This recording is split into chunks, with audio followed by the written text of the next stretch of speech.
Ya. Efesios 2, entonces, desde el versículo 1 al versículo 5. Vamos a leer el nombre del Señor. Dice así: y Él os dio vida a vosotros, cuando estabais muertos en vuestros delitos y pecados, en los cuales anduvisteis en otro tiempo, siguiendo la corriente de este mundo, conforme al príncipe de la potestad del aire, el espíritu que ahora opera en los hijos de desobediencia, entre los cuales también todos nosotros vivimos en otro tiempo en los deseos de nuestra carne, haciendo la voluntad de la carne y de los pensamientos.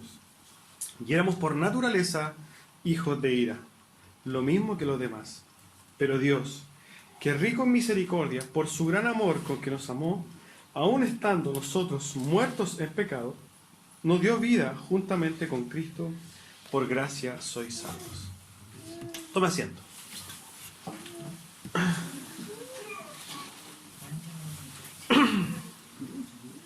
Qué maravilloso texto, ¿no?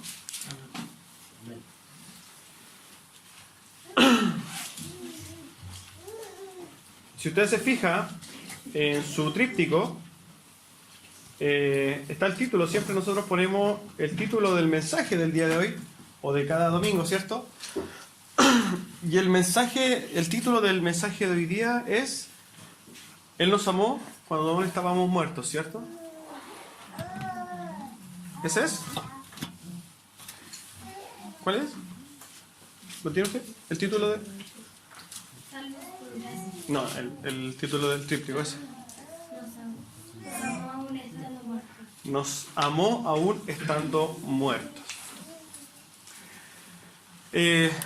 La verdad que este es un pasaje que lamentablemente muchas iglesias no acostumbran a leer, pero es un pasaje que tiene mucha riqueza respecto a enseñanza y que cuando lo vamos y lo profundicemos vamos a comprender ciertas cosas, y es lo que vamos a hacer ahora, de hecho. Primero nos vamos a ir un poquito al contexto, ¿les parece?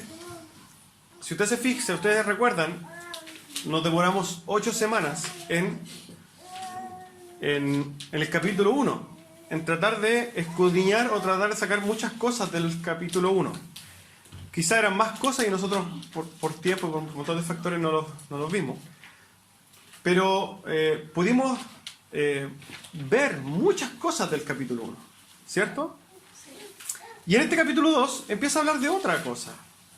Si nosotros nos devolvemos un poquito al capítulo 1, nos dice, Pablo nos está diciendo, miren, esta es su posición en Cristo, esta es su identidad en Cristo y todos los regalos que tienen en Cristo. Ustedes, tengo una lista que la vamos a recordar, yo creo que ustedes se van a ir recordando de algunos mensajes.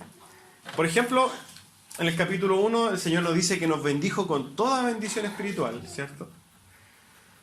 Nos puso o nos dio una posición en Cristo juntamente con Él. También nos cuenta que nos escogió en Él antes de la fundación del mundo. Fuimos escogidos por Él antes de la fundación del mundo y en amor de Dios. Nos predestinó también entonces para ser adoptados hijos suyos.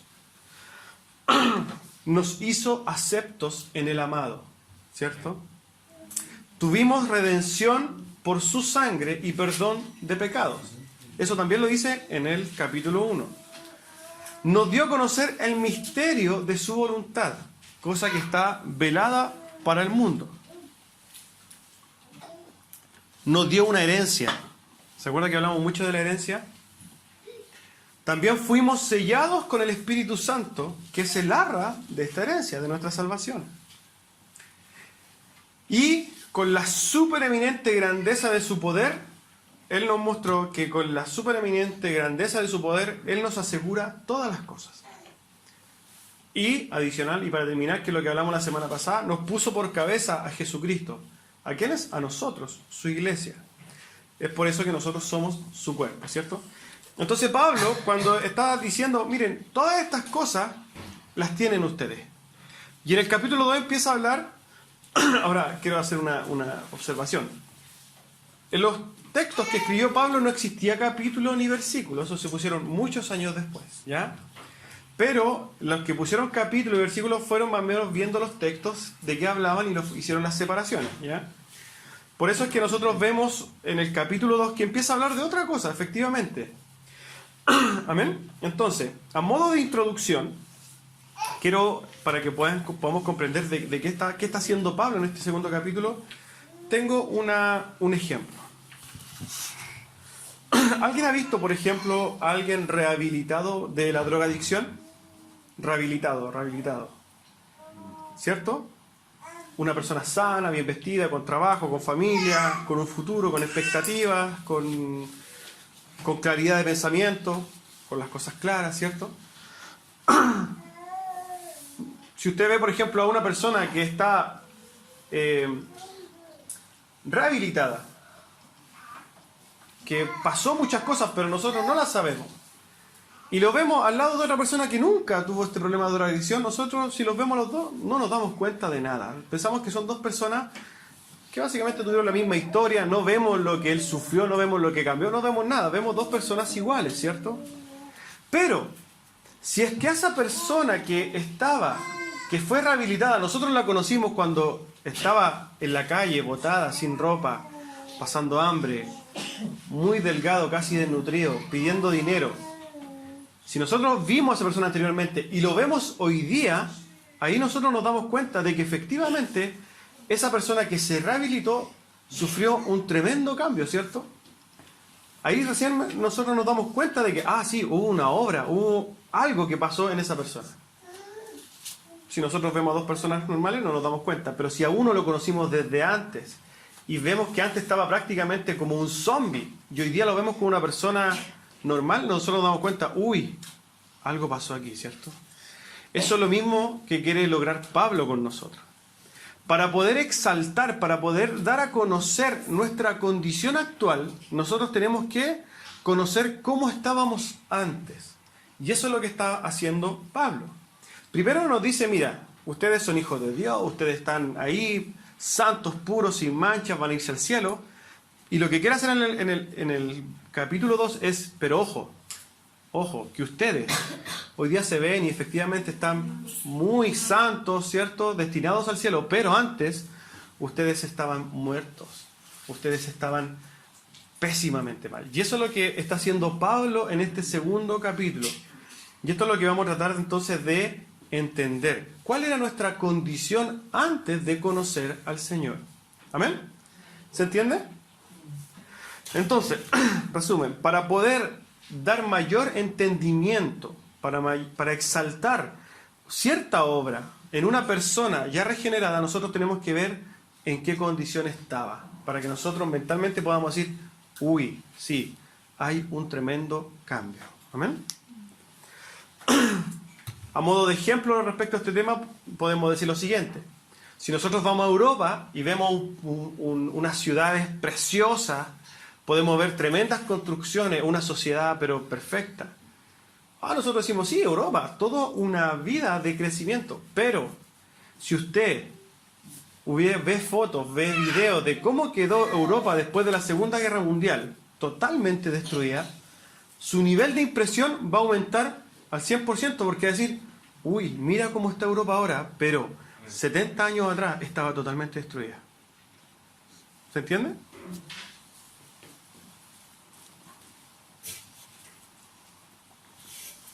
Yo no sé si usted ha visto, y también a modo de ejemplo, que aparece mucho en los videos de YouTube, cuando un amo rescata un perrito, ¿cierto? Ese perrito estaba desnutrido, con tiña, apenas se movía, apenas se estaba moviendo, pero él muestra el perro hoy día y cómo juega, y el perro está feliz, gordito, con un pelaje precioso, pero muestra cómo él lo rescató y él estaba con tiña, ya no tenía pelo, era un perro así. Entonces cuando uno ve el antes y el después, dice, wow. ¿Cierto? Eso es lo que quiere decir Pablo en este sentido. En este sentido, cuando nosotros presentamos el Evangelio y hablando de la muerte o la condición de una persona que no ha conocido a Cristo, John MacArthur dice que nosotros no nos suavicemos el Evangelio, porque si la verdad ofende al hombre, no tiene que importar mucho. ¿Por qué? Porque la gente ha estado toda su vida ofendiendo a Dios. Y esa es la condición de un hombre caído. Un hombre caído ha estado toda su vida ofendiendo a Dios. Y esto lo vamos a entender hoy día. Vamos ahora a meternos entonces, vamos a introducirnos a desarrollar el texto y qué significa este pasaje. En el versículo 1 dice: cuando estabais muertos en vuestros delitos y pecados. La palabra muertos significa, en el griego, la palabra necros, de ahí viene la necrosis, ¿cierto? O la necrofilia, palabras que se asocian a algo muerto, inerte, que no tiene vida, que está totalmente incapacitado de todo. Está muerto, ¿cierto? Es claro cuando dice que estábamos muertos. Ahora, ¿por qué nosotros estábamos muertos? O en otras palabras, ¿cuándo nosotros morimos? ¿Cierto? Y lo que nos muestra la Biblia es que todos nacimos muertos. Todos nacimos muertos espiritualmente. ¿Ya? Entonces, espiritualmente nosotros estamos muertos. Creo que me acompaña Génesis 2:17. Los preadolescentes saben de qué estamos hablando. Génesis 2:17.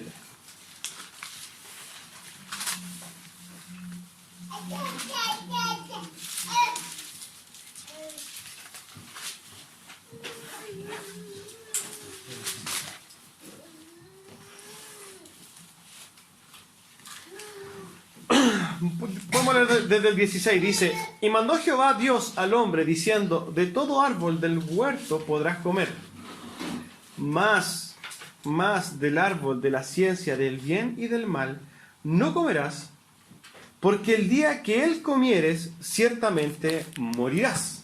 ¿Cierto? Esa es una advertencia que le hace el Señor a Adán. ¿Cierto? Ahora, pensemos un poquito en Adán. Adán fue un hombre creado a imagen y semejanza de Dios, ¿cierto? Él nació vivo. Él nació con una relación con Dios, con una posibilidad de acercarse a Dios. Adán fue el único ser que en este sentido tuvo un poder de elegir, ¿cierto? Adán estaba, nosotros los que ya estamos viendo un poco de los atributos de Dios, estaba justificado delante de Dios. ¿Por qué? Porque no tenía transgresión, no había corrompido la ley. Adán estaba a cuentas con Dios, entonces estaba justificado, ¿cierto? ¿Y qué le dice el Señor? Bueno, si tú comes de este árbol, ya no vas a estar justificado, vas a ser un transgresor, y la consecuencia es que tú morirás. Esa es la consecuencia de transgredir la ley, la muerte. La paga del pecado es muerte.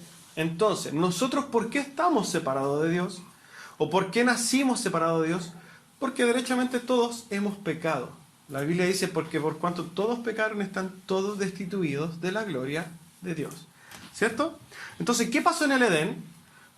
El Señor crea a Adán justificado, limpio, sin mancha, sin transgresión, y le pone reglas. Toma, ahí está mi ley. ¿Y qué hizo Adán? La transgredió. Y cuando la transgredió, él murió. Y juntamente con él morimos todos. ¿Cierto? Esta muerte, ¿qué significa? Separación de Dios. Esto significa que Adán con el Señor estaban juntos, pero cuando Adán peca, se separan. ¿Por qué? Porque la naturaleza santa de Dios no permite ni un pecado. Porque ante la santidad de Dios, cualquier pecado, cualquier mancha que nosotros llevemos delante de Dios, nos va a consumir. ¿Por qué? Porque Él es santo. Nosotros no tenemos nada que hacer con Dios, ni siquiera uno. Ahora, saquemos la cuenta nosotros. Yo siempre hago un ejercicio. Y, no sé, pues nosotros cometemos 20 pecados diarios, que es poco. Porque yo creo que nosotros respiramos y pecamos todo el día. Pero imagínense que pequemos 20 pecados diarios. En una semana son 140 pecados. En un mes, sacándolo por 30, son 600 pecados. En un año, entonces, si usted tiene 600 pecados en un mes, son 7.200 pecados tiene usted. En 10 años, entonces, tiene 72.000 pecados. 72.000 pecados en 10 años de vida. Déjenme decirle a los preadolescentes que más o menos tienen 10 años entre todas ustedes, tienen más o menos 80.000 pecados, sacándolo por 20, que es poco. 80.000 pecados con los cuales pararse delante de Dios y decirle, bueno, esta es mi carga. ¿Cuál cree usted que va a ser el pago? ¿Cuál usted cree que va a ser el veredicto de Dios? Va a ser muerte eterna, ¿cierto? Entonces, en el Edén, Adán cae en pecado y se separa de Dios. ¿Por qué? Porque el pecado no tiene ni una compatibilidad con Dios. No se pueden acercar. Estamos entonces muertos, separados. Ahora, la palabra muerte tiene muchas más implicancias que vamos a ir viendo de a poco.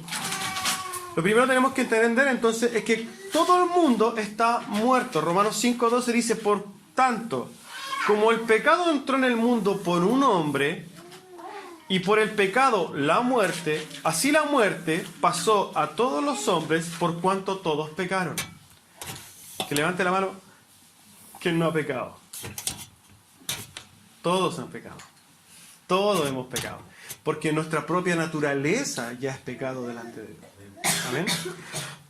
Romanos 3:23 entonces dice, por cuanto todos pecaron, están todos destituidos de la gloria de Dios.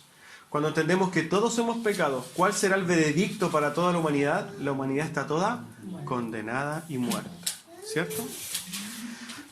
Martín Lutero, cuando entendió esto, tenemos que entender que Martín Lutero en el siglo XVI estaba criado en una costumbre católica donde se enseña, y en el catolicismo de hoy día se enseña aún, que tú puedes llegar con tus méritos delante de Dios y pararte y decir, soy salvo delante de Dios. Eso no entender derechamente quién es Dios y no entender quién es el hombre. ¿Por qué? Lamentablemente millones y millones y millones, hermanos, de católicos van a llegar a pararse en el trono de Dios y van a ser hallados faltos y van a ser condenados por eso. En ese mismo contexto nació Martín Lutero, pero Martín Lutero sufrió una transformación y una obra de Dios y llegó a decir esto: he desistido a la idea de que hay calidad alguna en mi corazón. Yo simplemente me aferro a Cristo y digo, Él es mi justicia. No hay nada que nosotros podamos entregar o poner delante de Dios para justificarnos, nada. ¿Por qué? Porque como estamos muertos, no tenemos acceso, estamos destituidos de la gloria de Dios, ¿cierto? ¿Qué significa entonces estar muerto bíblicamente? El estar muerto significa estar separado de Dios, eternamente. Ojo con esto, significa eternamente separado de Dios. Es una condición de imposibilidad total de acercarnos a Dios. Cuando nosotros estudiamos lo que eran las doctrinas de la gracia, hay uno de los puntos del tulip, ¿cierto?, del acróstico del tulip, era depravación total. ¿Cierto? Tulip, total. De hecho, el primer punto del tulip es total depravity o depravación total. Quiero que me acompañe a Romanos 3, del 10 al 12.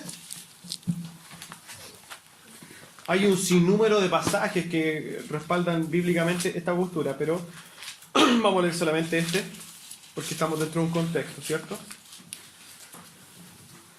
Romanos 3, 10 al 12, cuando ustedes me dicen amén y lo leemos juntos, ¿les parece?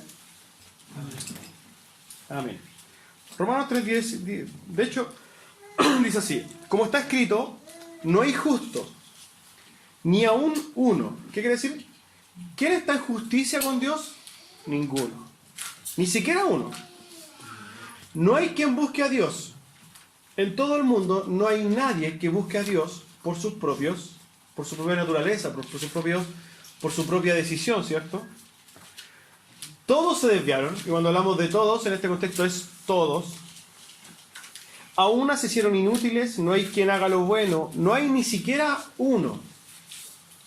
Sepulcro abierto, bueno, podemos seguir, pero vamos a dejarlo hasta ahí. Después ¿qué busca este pasaje? Es decir, que, ¿sabe qué? Cuando nosotros empezamos a buscar en la humanidad completa, si es que existe alguien que esté justo hoy día delante de Dios, que esté justificado, que podría entrar al cielo por su mérito, no existe. Y no existe, ¿por qué? Porque todos nos desviamos, todos somos pecadores delante de Dios.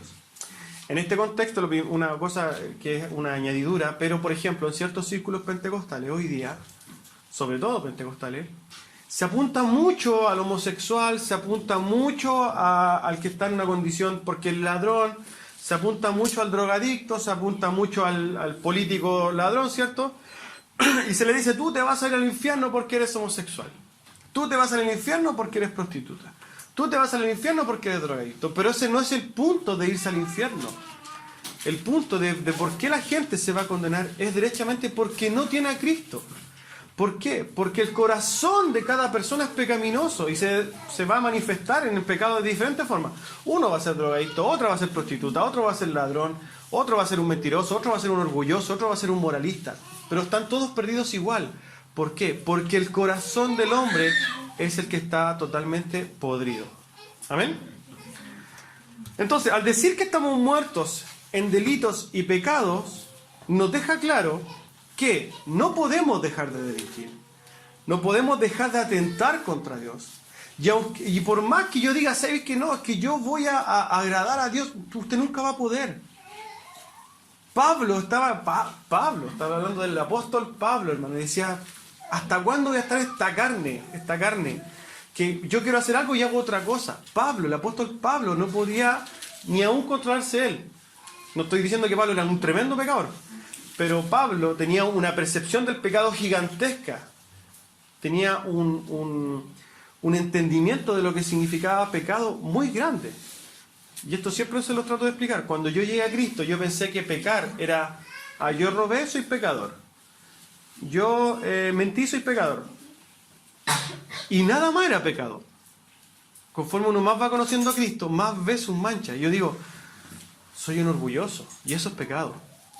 Hoy día en la mañana no oré, soy un pecador. Todo lo que hacemos, mientras más conozcamos a Dios, nos damos cuenta que todo lo que hacemos es pecado delante de Dios. Asimismo, Pablo entendía y tenía un mayor entendimiento que todos nosotros juntos de lo que es pecado. Él decía, bueno, mi carne hace una cosa, pero yo quiero hacer otra. ¿Hasta cuándo voy a estar vestido de mortalidad? Quiero irme con el Señor. Ese sería un pensamiento que todos deberíamos tener hoy día, ¿cierto? Bueno, al decir nuestros delitos y pecados, entonces nos deja claro que no podemos dejar de delinquir, no podemos dejar de pecar. Y eso no quiere decir que no luchemos con el pecado. Vamos a luchar y vamos a dar la batalla. ¿Por qué? Porque amamos a nuestro Dios y queremos agradarnos. Pero ¿sabe qué? Usted va a fallar, yo voy a fallar, usted va a pecar, ¿cierto? Todos vamos a pecar. ¿Hasta cuándo vamos a pecar? Hasta que seamos glorificados por Dios. O que muramos en otro caso, ¿cierto? Entonces, no podemos parar de delinquir, no podemos parar de pecar, no podemos parar de faltarle el respeto y no podemos parar de estar en guerra contra Dios. Y esa es una condición del hombre. Nosotros estamos en guerra contra Dios. Estamos totalmente agarrándonos, atacando a Dios, pero claramente nunca le vamos a hacer nada a Dios. Es porque nosotros no entendemos nada. Entonces, muerto quiere decir que estamos totalmente incapacitados de responder a ningún estímulo en nuestra forma natural. O sea, no podemos responder a ningún estímulo de Dios en nuestra forma natural. ¿A qué estímulo podemos sí responder? Es cuando Dios transforma el corazón y hace la obra a Él de darnos un nuevo nacimiento, ¿cierto? Pero si nosotros en nuestra carnalidad nos acercamos a la Biblia, no vamos a entender nada. Y vamos a encontrar que son locuras, como dice Pablo. ¿Por qué? Porque para el hombre carnal las cosas espirituales son locuras porque no las pueden comprender. Esa es la posición de un hombre carnal. Voy a aprovechar de citar a Jacobo Arminio y quiero dejar claro que Jacobo Arminio era calvinista, ¿ya? Hay una doctrina que se llama arminianismo, pero no representa el pensamiento de Jacobo Arminio en lo absoluto, y se lo voy a probar con este pasaje que él mismo escribe. Un hombre no posee fe salvadora por sí mismo, ni a partir de su poder de libre albedrío, visto que en su estado de apostasía y pecado, muerto, no puede de sí mismo y por sí mismo pensar o querer o hacer algo bueno, que sea verdaderamente bueno, tal como lo es primeramente la fe salvadora. ¿Ya? Por eso es necesario que Dios en Cristo, por su Espíritu Santo, lo regenere y lo renueve en el intelecto, en las emociones y en la voluntad, en todos sus poderes, con el fin de que él pueda correctamente entender, meditar y querer proseguir en lo que verdaderamente es bueno. Como está escrito en Juan 15:5, porque separado de mí nada podéis hacer. ¿Qué está diciendo Juan Arminio? El hombre en su condición natural no puede responderle a Dios. Nunca le va a poder responder ni en el intelecto, ni en las emociones, en nada. A no ser que el Espíritu Santo de Dios lo regenere y pase lo que se redacta en Juan 3 con Nicodemo. Cuando Nicodemo se acerca al Señor, le dice: Señor, ¿qué tengo que hacer para ser salvo? Y el Señor le dice: bueno, si tú no naces de nuevo, tú no vas a poder ver el reino de Dios. Le está diciendo, lo primero, tú tienes que ser regenerado. ¿Para qué? Para que después tú puedas ver las cosas espirituales. Asimismo, un hombre que está muerto en su delito y pecado no puede entender las cosas espirituales de Dios. No hay nada que hacer, hermano. La única forma es que Dios haga una obra en su corazón y le dé vida. ¿Amén? Quiero que me acompañe este pasaje que es muy decidor y está en Ezequiel 37. Ezequiel 37, 1, 14.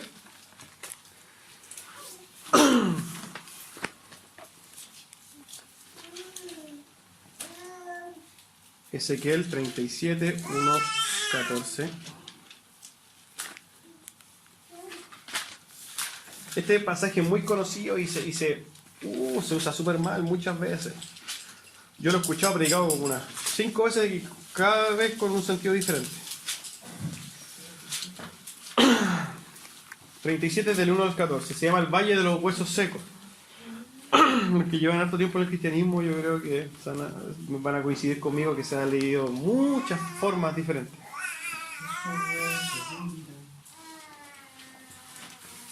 ¿Sí lo tiene? ¿Amén? ¿Amén? ¿Sí?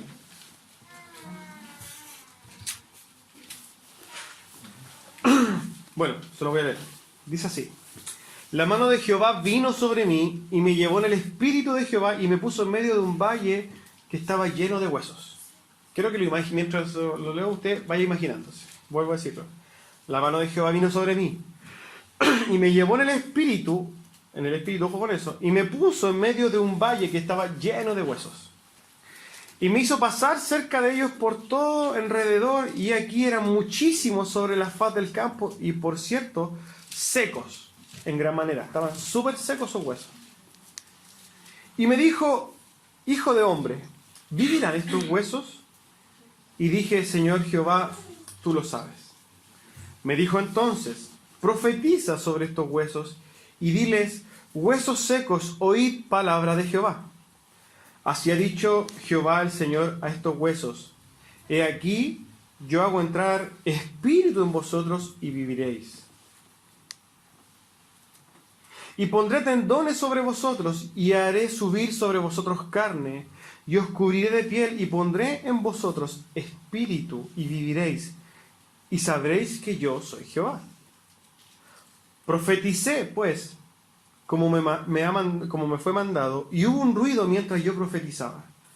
Y aquí un temblor, y los huesos se juntaron cada hueso con su hueso. Y miré, y aquí tendones sobre ellos, y la carne subió, y la piel cubrió por encima de ellos, pero no había en ellos espíritu. Y me dijo: profetiza al espíritu, profetiza, hijo de hombre, y di al espíritu: así ha dicho Jehová el Señor, espíritu ven de los 4 vientos y sopla sobre estos muertos y vivirán. Y profeticé como me había mandado, y entró espíritu en ellos y vivieron, y estuvieron sobre sus pies un ejército grande en extremo. Me dijo luego: hijo de hombre, todos esos huesos son la casa de Israel. He aquí ellos dicen: nuestros huesos se secaron y pereció nuestra esperanza, y somos del todo destruidos. Vamos a dejar hasta ahí. ¿Qué pasó? Estaba Ezequiel entonces frente a un valle de huesos secos, huesos muertos, cadáveres. Pero ya ni siquiera cadáveres, eran puros huesos. Y lo que muestra el texto es el poder que está en Dios para revivir este cuerpo muerto. Si nosotros hacemos la aplicación claramente para nosotros como iglesia, esto es nosotros, nuestra humanidad caída, nuestra naturaleza muerta, que es solamente vivificada a través de ¿quién? Del poder de Dios. No hay otro que pueda dar vida a nosotros. Juan 6:44 dice, porque ninguno puede venir a mí. Y dice, ninguno puede venir a mí. Si el Padre que me envió no lo trajere y yo lo resucitaré en el día postrero.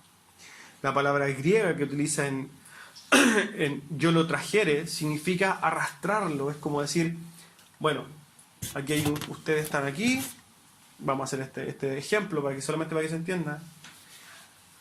Yo soy Dios, Dios me perdone por decir esto, pero es un ejemplo. Y yo le digo, vengan a mí, vengan a la salvación. ¿Sabe cuál va a ser la condición del mundo? Ustedes no pueden venir a mí. Por más que quieran y se esfuercen, no van a poder. Porque su condición no los deja. Entonces, ¿qué dice Jesús? El único que puede venir a mí es que venga el Señor y lo pesque de un lado y lo traiga y lo arrastre. Y lo traiga a salvación. Esa es la única forma en que una persona muerta en sus delitos y pecados pueda ser salva. Si es que usted no es arrastrado por Dios, usted no va a poder llegar. Amén. Ahora, ¿qué implicaciones tiene el hecho de estar muerto? ¿Estamos claros en lo que significa estar muerto, cierto? Inhabilitado total, nada que hacer, condenado, ¿cierto? Ahora vamos a ver las implicancias, o qué implica el estar muerto, ¿cierto? Tengo 4 puntos, podríamos hacer muchos más puntos, pero vamos a ver 4 puntos nomás de lo que significa estar, o lo que implica estar muerto espiritualmente. Primero, el estar muerto implica que esa persona muerta es un hijo de ira. ¿Qué quiere decir esto? El estar muerto automáticamente implica que usted es enemigo de Dios, que usted es un rebelde delante de Dios, que usted está en guerra con Dios, que usted lo insulta, lo menosprecia, lo aborrece, lo odia. Y por eso Dios en su justicia va a derramar su ira sobre esta persona muerta. La primera implicancia de estar muerto en los delitos y pecados es que va a recibir la ira de Dios. Lo primero. ¿Por qué? Porque efectivamente el muerto está en constante pelea con Dios, constante insultándolo en cada día, menospreciándolo cada día, aborreciéndolo cada día, desechándolo cada día. No espere que si usted, una persona muerta en su delito y pecado, vive toda su vida así, no espere que después usted va a tener gloria de Dios. No, usted va a recibir justicia y eso es castigo eterno delante de Dios. A R.C. Sproul le preguntaron un día, bueno, si usted, R.C. Sproul es un pastor presbiteriano que conoce mucho, es casi un teólogo. Le preguntaron, señor Sproul, si usted, a pesar de todas las cosas que vivió y todo el evangelio que usted predicó, se va al infierno, ¿qué piensa al respecto? Y él diría, bueno, yo sabría por qué estoy ahí. ¿Por qué? Porque él entendía que constantemente él, aún así, toda su vida fue, a pesar de que era un hombre, entre comillas, santo, un predicador, un hombre con buenos frutos, pero él sabía que era un pecador delante de Dios. Y sabía que merecía castigo. Y que era rescatado, ¿por qué? Por misericordia, por gracia. No por algo que hiciera, por misericordia de Dios. Entonces, la primera implicación que está en el versículo 3 de lo que leímos hoy día, dice es que el hombre muerto recibirá la ira de Dios. Ahora, cuando hablamos de la ira de Dios, que todavía en el discipulado de los atributos de Dios no lo hemos visto con algunos, bueno, no lo hemos visto con nadie todavía, yo creo que se imagine la ira de un Dios santo. Cuando usted va a Apocalipsis, puede ver ciertas cosas de lo que es la ira de Dios. Cuando nosotros hablamos del Apocalipsis para el mundo, el Apocalipsis, el fin del mundo. Eso no es nada en comparación a un castigo eterno. Considere que esto va a ser un castigo eterno. Por eso hay un llamamiento en la Biblia donde dice, huid de la ira de Dios. Si usted está en una condición hoy día caída, huya de la ira de Dios. No es un juego la ira de Dios. El creador de los cielos y la tierra, que lo creó a usted mismo, que nos creó, cree que no va a tener poder de hacer con nosotros y darnos el castigo que nosotros merecemos. ¿Por qué? Porque constantemente hemos estado pecando contra Dios, insultándolo. Nosotros decimos, no, es que yo mentí. Bueno, esa mentirita es un insulto delante de Dios. Porque Dios es santo. Es difícil comprenderlo. Segunda implicancia. El estar muerto claramente implica estar condenado a 3 muertes. Primero, valga la redundancia, la primera muerte es espiritual, su condición. Esa sería una muerte. La muerte física, que es cuando nosotros vamos a morir después. ¿Cierto? Todos vamos a morir en ese sentido. Pero está condenado a una muerte eterna. Y cuando entendemos esto, es separación eterna delante de Dios. Cuando usted habla, por ejemplo, y esto yo se lo expliqué a algunas personas, cuando usted habla, por ejemplo, con algún adventista del séptimo día, ellos no creen que existe el infierno. ¿Por qué? Porque no consideran que Dios castigue en forma eterna a una persona. Dice que va en contra de lo que yo creo de Dios. Pero, si nosotros analizamos la justicia de Dios, o analizamos la justicia propiamente tal, entendemos que si yo, y se lo explico a alguna gente, si yo, por ejemplo, le doy un ejemplo burdo, mato a un traficante, por ejemplo, no voy a recibir la misma condena aquí, en nuestra justicia, que si yo mato al presidente de los Estados Unidos. Eso claramente no va a ser lo mismo, ¿cierto? Aquí, claro, voy a pagar 3 años y un día, un abogado voy a salir, pero allá voy a estar condenado. Asimismo, es que si yo atento o cometo un delito delante de Dios o a Dios, porque derechamente cualquier pecado es un delito a Dios, a un ser eterno. ¿Qué quiero decir con esto? El pago de un delito está medido en base a quien recibe, o sea, a quien yo estoy pasando a llevar. En ese sentido es cómo se paga un delito, ¿cierto? Mientras más importante sea una persona, mayor es el pago. Imagínense cuál sería el pago si yo estoy atentando contra un Dios eterno. Para hacer justicia, yo necesito un castigo eterno. Entonces, cuando hablamos del castigo eterno de Dios, no es un juego, decir, un castigo eterno. No, es eterno. ¿Por qué? Porque Dios es eterno. Y el que fue pasado ayer, menospreciado, insultado, etcétera, etcétera, etcétera, fue Dios eterno. Entonces el castigo que implica pecar contra un Dios eterno es castigo eterno, no es juego. ¿Amén? Entonces el segundo punto es que está condenado a estas muertes. El tercero es que está manejado por Satanás. Si usted ve el versículo 2,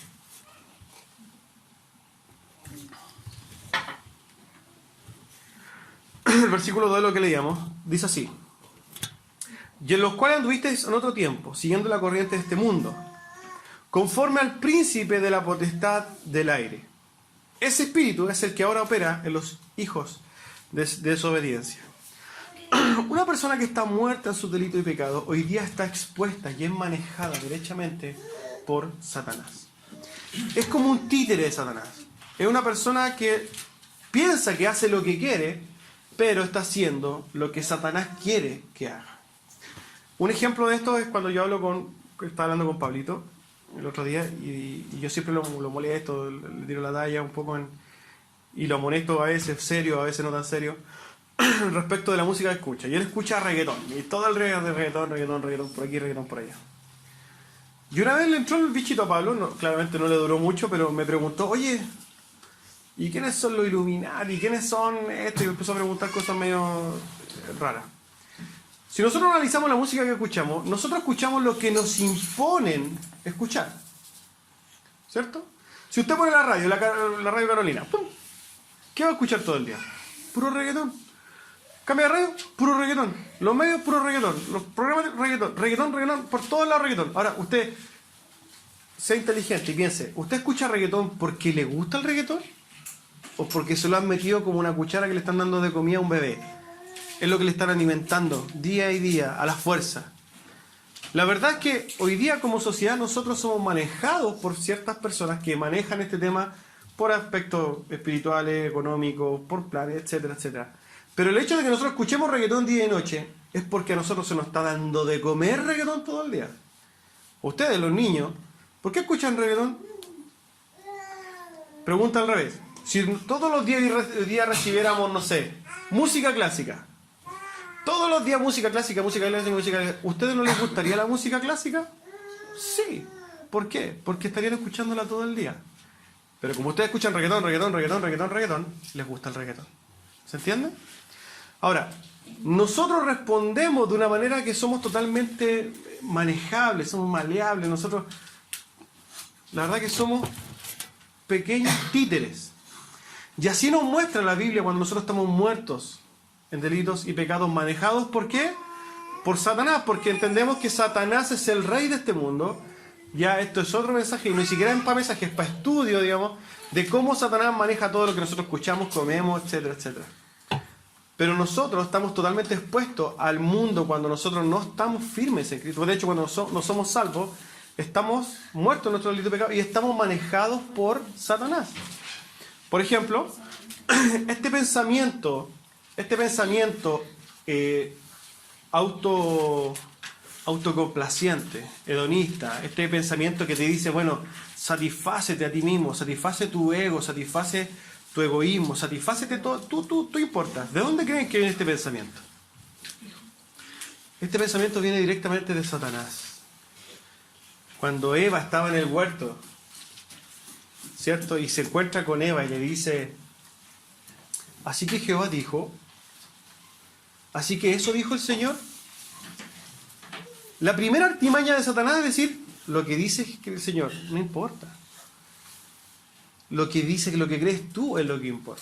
Cuando Satanás tentó a Eva y a Adán en este caso por consecuencia, cuando el hombre peca, el Señor sale del corazón, ¿cierto? Y no se pone Satanás en el corazón, no. Se pone uno mismo en el corazón, ¿cierto? Cuando nosotros estamos muertos en nuestros delitos y pecados, ¿quién llena nuestro corazón? Nosotros mismos. Y Satanás, ¿qué dice? Solamente nos susurra. Cree en ti. Cree en ti. Satanás no dice cree en mí. Satanás no dice, oye, es que aquí vengo yo de cuernos, con una cola, esta imagen medieval que existe de Satanás, ¿cierto? Donde él es como y camina así y te dice, cree. Él nunca te va a aparecer así. No. Él te va a decir al oído, sin darte cuenta, cree en ti. Él va a usar la tele y va a decir, cree en ti, piensa en ti, ten esto, satisfácete con esto otro. Y todas son artimañas de Satanás. Ahora, ¿nosotros estamos atentos para no caer en eso? Más allá pensemos. ¿Qué pasa cuando nosotros, sin darnos cuenta, seguimos y seguimos, nos vamos metiendo y somos parte de un sistema donde, volvemos siempre a decirlo, donde vivimos en una sociedad donde las enfermedades de moda son las enfermedades espirituales, entre comillas, porque ya ni siquiera se les llama espirituales, se llama mentales o emocionales. Y eso es una consecuencia ¿de qué? De que tú estás pensando en ti. Ese es el punto. Satanás no te va a... Voy a volver. Satanás no se viste de rojo con bigote ni con cola para decirte yo soy Satanás. No. Satanás sutilmente te va a meter mentiras que tú vas a creer. Por eso es importante que nosotros estemos atentos a lo que el Señor nos dice. Y cuando nosotros estemos atentos a lo que el Señor dice, nosotros vamos a estar protegidos. ¿Cierto? Entonces, otra de las cosas que implica el estar muerto es que tú estás totalmente entregado a vivir bajo el dominio de Satanás. Manejado. Ten más sexo, búscate más mujeres, engaña a tu esposa, busca placeres, droga, alcohol, placeres, X, búscalo. Y nosotros vamos como estos perritos que corren detrás del conejo cuando echan carrera a los galgos. Así vamos corriendo detrás de la presa. Ojo con eso. Eso es consecuencia de que usted lamentablemente está muerto en su delito de pecado y necesita la misericordia de Dios.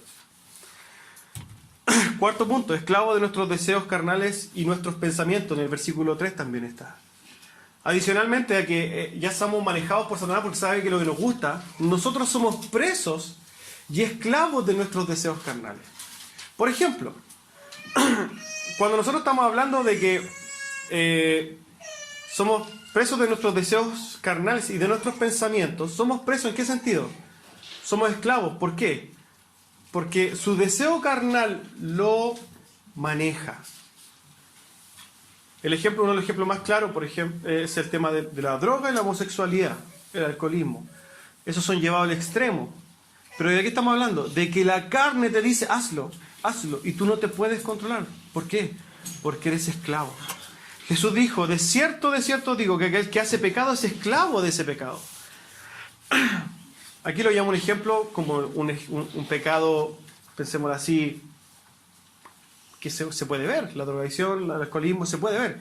Pero hay otros pecados que nosotros no nos damos cuenta. Nosotros somos orgullosos y somos presos de nuestro orgullo. Y el orgullo es pecado, hermano. Aunque no nos guste.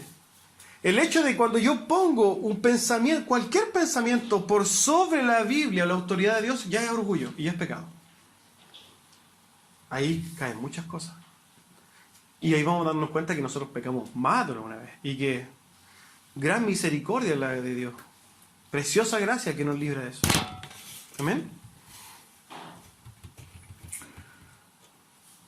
Siguiendo el texto, y yo por eso terminamos con esa implicancia, vamos a repasarla para que ustedes tengan claro. Es un hijo de ira, está muerto totalmente y condenado.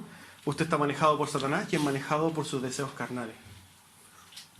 4, y yo creo que con eso basta. ¿Cierto? Mira lo que dice después del pasaje. Entre los cuales también nosotros vivimos en otro tiempo. Esto tiene cierta implicancia. Pablo está diciendo, bueno, esta es la condición del mundo, esta es la condición de un hombre caído, y nosotros vivimos en otro tiempo en esa condición. Lo primero, nosotros ya no estamos muertos, estamos vivos por el Espíritu de Dios.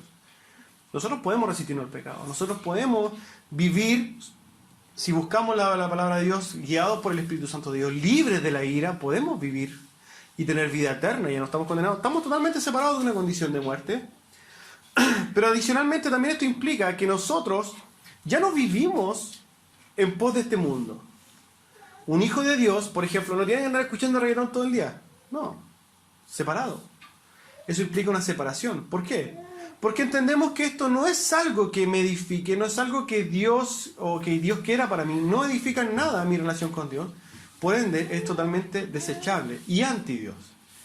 Por eso, conforme más conocemos a Dios, más amplio es nuestro espectro de pecado y podemos tomar mejores decisiones en nuestro caminar, ¿cierto?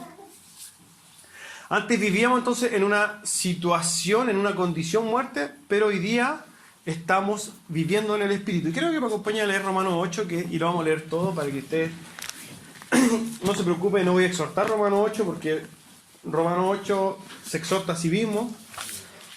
Solamente le voy a pedir que lo escuche con detención, con atención, para que usted vea lo que nos llama Pablo. No a vivir según nuestra muerte, nuestra carnalidad, sino vivir en el Espíritu.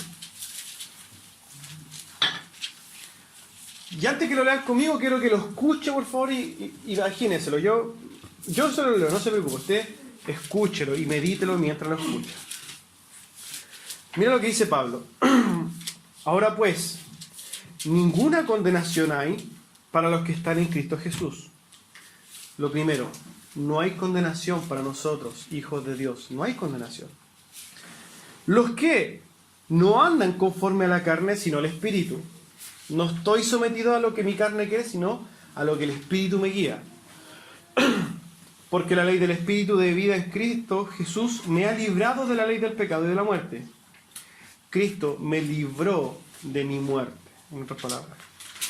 Porque lo que era imposible para la ley, porque la ley era, por cuanto era débil por la carne, Dios ha enviado a su Hijo en semejanza de carne de pecado a causa del pecado, condenó el pecado de la carne. Esto se lo voy a parafrasear, pero es como yo por la ley no me puedo salvar. ¿Por qué? Porque mi carne, claramente, estoy muerto en mi delito de pecado, voy a transgredir la ley, sí o sí. El Señor ha enviado a su Hijo para rescate. ¿Ya? ¿Para qué? Para que la justicia de la ley se cumpliese en nosotros, que no andamos conforme a la carne, sino conforme al Espíritu.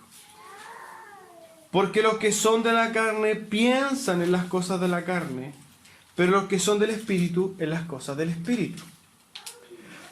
Porque el ocuparse de la carne es muerte, pero el ocuparse del Espíritu es vida y es paz. ¿Quiere paz? ¿Quiere vida? Ocúpese del Espíritu. Por cuanto los designios de la carne son enemistad contra Dios, porque no se sujetan a la ley de Dios, ni tampoco pueden. Y los que viven según la carne no pueden agradar a Dios. Los que están muertos en su delito de pecado no pueden agradar a Dios. Mas vosotros, hijos de Dios, a nosotros nos habla, mas vosotros no vivís según la carne, sino según el Espíritu. Si es que es el Espíritu de Dios, si es que el Espíritu de Dios mora en vosotros, y si alguno no tiene el Espíritu de Cristo, no es de él, no es de Dios. Pero si Cristo está en vosotros, el cuerpo en verdad está muerto a causa del pecado, mas el Espíritu vive a causa de la justicia. ¿Qué quiere decir esto? Si Cristo mora en nosotros, nuestro cuerpo está crucificado con Cristo y está muerto, nuestro cuerpo, pero a la necesidad de pecar, o está muerto a yo sujetarme a mi carne, o yo hacerle caso a mis pensamientos. Si yo vivo en el Espíritu, yo no voy a estar pendiente de eso. Pero si yo vivo en el Espíritu, voy a estar viviendo, o sea, si yo tengo vida en Cristo, voy a estar viviendo en el Espíritu, ¿cierto? Y si el Espíritu de aquel que levantó de los muertos a Jesús mora en vosotros, estamos hablando del Espíritu de Dios, el que levantó de los muertos a Cristo Jesús, vivificará también vuestros cuerpos mortales por su Espíritu, que mora en vosotros. Así que, hermanos, deudores somos, no a la carne, para que vivamos conforme a la carne. ¿Qué dice aquí Pablo? Nosotros somos deudores. ¿Por qué? Porque somos salvados por gracia. Tenemos una deuda ética, podríamos decirlo. Pero no tenemos una deuda con nuestra carne. Nosotros no tenemos que satisfacer nuestra carne. ¿Por qué? Porque nuestra carne nunca nos ha dado nada, solamente nos condenó. Nosotros somos deudores con Cristo. ¿Para qué? Para vivir en el Espíritu. Así que, hermanos, deudores somos no a la carne, para que vivamos conforme a la carne. Porque si vivís conforme a la carne, moriréis. Mas si por el Espíritu así hacéis morir las obras de la carne, viviréis. Porque todos los que son guiados por el Espíritu de Dios, estos son hijos de Dios. Vamos a dejarlo hasta ahí. Yo creo que queda bastante claro lo que está diciendo Pablo. Somos llamados a vivir en el Espíritu, porque somos personas que estamos vivas en Cristo, estamos vivificados por Cristo, capaces de vivir en el Espíritu. El que está muerto en sus delitos y pecados vive para su carne. Hay una separación, ¿cierto? La pregunta es, hermano, usted, ¿en qué está viviendo? ¿Está viviendo en el Espíritu o está viviendo en la carne? Si está hoy día viviendo en la carne, el llamado es, salga de ese lugar, porque ese lugar es muerte. Viva en el Espíritu. ¿Amén?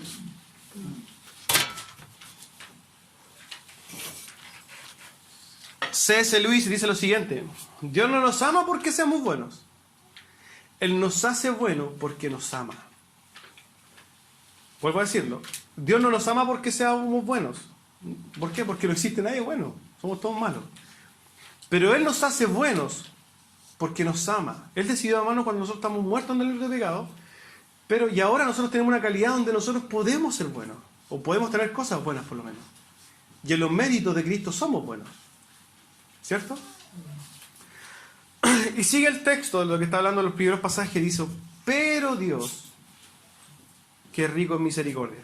Contextualicemos entonces, para que vayamos armando, para que vayamos claro. Y Él dio vida, estamos hablando del capítulo de lo que estamos leyendo, Efesios 2, 1 al 5. Y Él os dio vida a vosotros cuando estabais muertos en vuestros delitos y pecados. Él, todas las cosas que nos dio en el capítulo 1 de Efesios, nos las dio cuando nosotros estamos en una situación de muerte delante de Dios, en los cuales anduvisteis en otro tiempo siguiendo la corriente de este mundo, conforme al príncipe de la potestad del aire, el espíritu que ahora opera en los hijos de desobediencia, entre los cuales también estábamos nosotros antes. Todos nosotros vivimos en otro tiempo en los deseos de nuestra carne, haciendo la voluntad de la carne y de los pensamientos. Y éramos por naturaleza hijos de ira. Íbamos a recibir ira.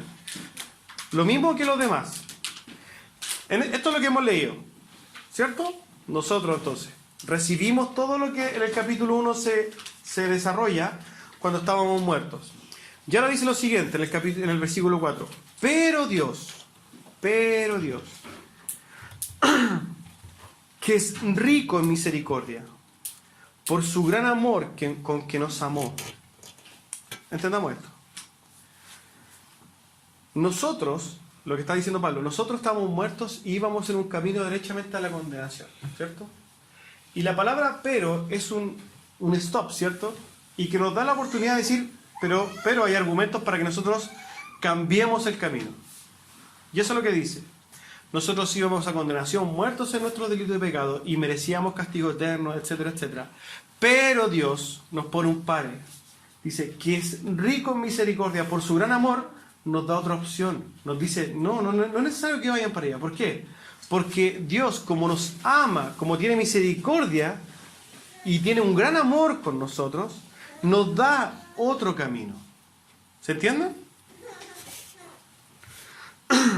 Dice, porque Dios, que rico Señor, por su gran amor con que Él nos amó, aún a pesar de que nosotros estábamos muertos, atentando contra Dios, muertos en nuestros delitos y pecados, Él nos dio vida juntamente con Él.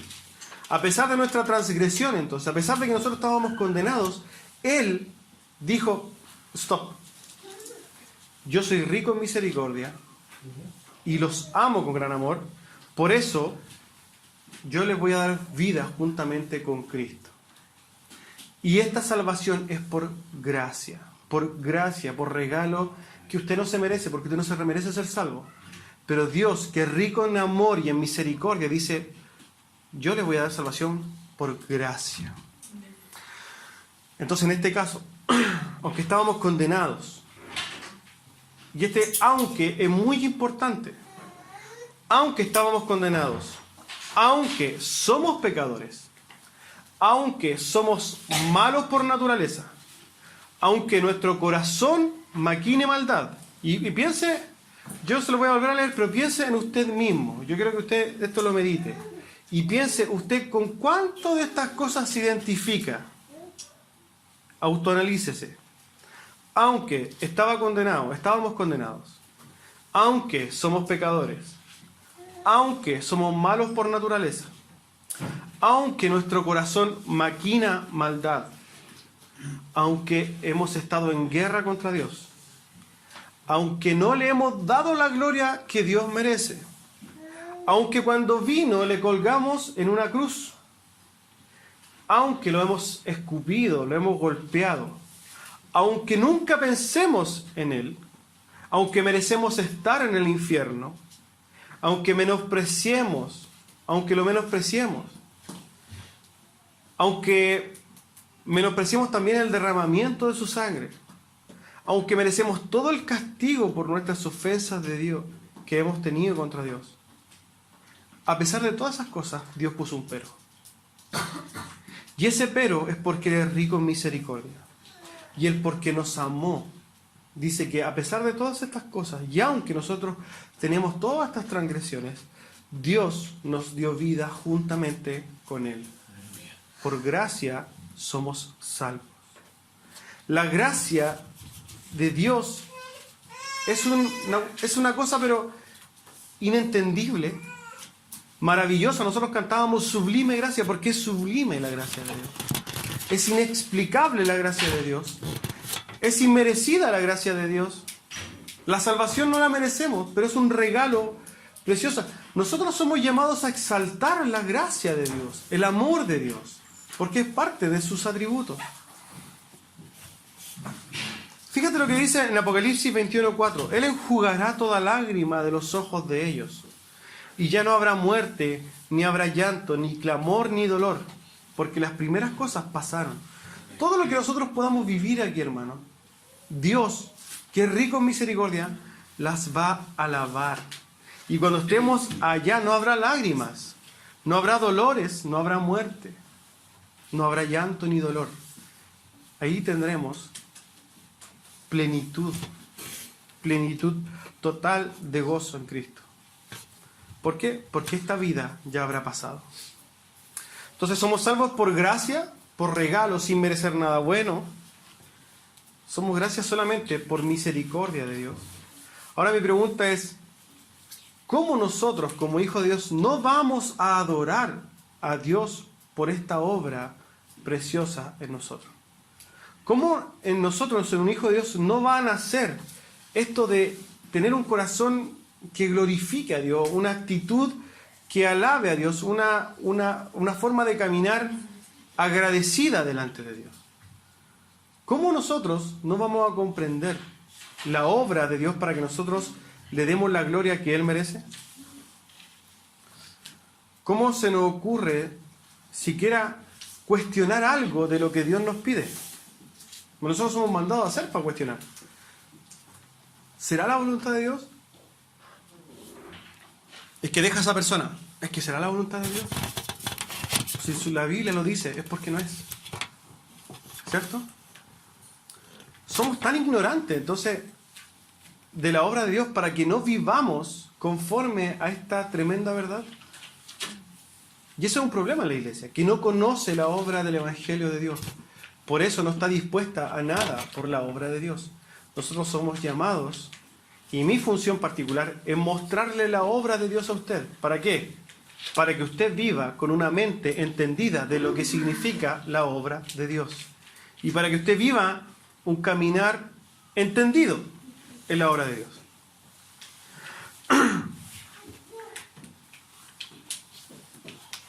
La verdad que este tema de la ignorancia es porque somos tan mal agradecidos. Nosotros deberíamos vivir para la gloria de Dios en todos los sentidos posibles.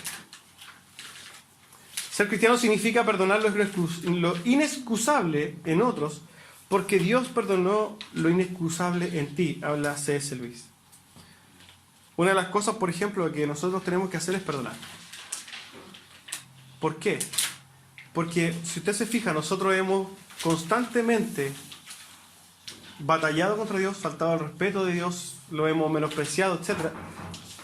Dios a nosotros nos ha perdonado lo inexcusable, ¿cierto?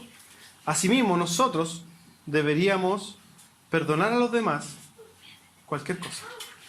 Primer llamado es a perdonar, ¿cierto? Cuando nosotros comprendemos entonces que la obra preciosa de Dios, su gracia, es la que nos ha dado vida, podríamos decir entonces como Pablo, con Cristo estoy juntamente crucificado. Y ya no vivo yo, sino que Cristo vive en mí, y lo que ahora vivo en la carne, lo vivo en la fe del Hijo del Hombre, el cual me amó y se entregó a sí mismo por mí. Pónganse de pie, vamos a orar.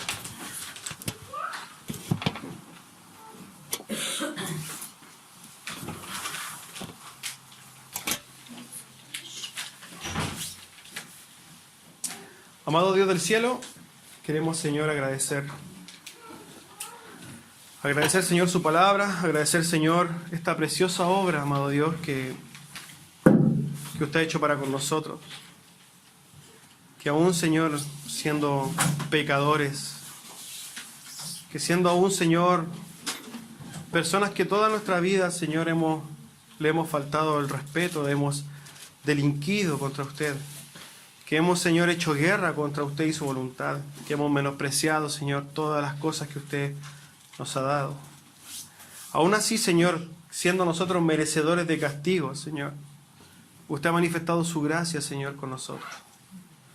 Y podemos reunirnos aquí, Dios, tener acceso, Señor, a usted, a poder levantar nuestras manos, a poder conocerle, solamente porque usted, Señor, nos ha elegido, solamente porque la obra es suya totalmente, Señor, y es usted el que nos ha permitido entrar a esta gloria preciosa de poder conocer una vida diferente. De poder saber, Señor, y tener la certeza de que esta herencia preciosa que usted nos ha puesto está ahí para cuando nosotros, Señor, pasemos quizá a mejor vida, cuando muramos, Señor, o quién sabe, Señor, si usted viene antes. Estamos seguros, Señor, porque usted es todopoderoso. Y esa gracia, Señor, que usted decidió dar sobre nosotros, Señor, no va a haber nada ni nadie, Señor, que se interponga entre usted y nosotros. Somos rescatados y le pedimos que nuestro corazón usted ponga este entendimiento, Señor, para que podamos vivir un evangelio en forma agradecida, Señor, esforzada pero agradecida, sufriendo pero siempre agradecido, Señor, de usted. Denos el entendimiento, amado, para que podamos vivir en santidad con un entendimiento claro de su obra. Queremos, Señor, exaltar su nombre y darle gracias en el nombre de Jesús. Amén.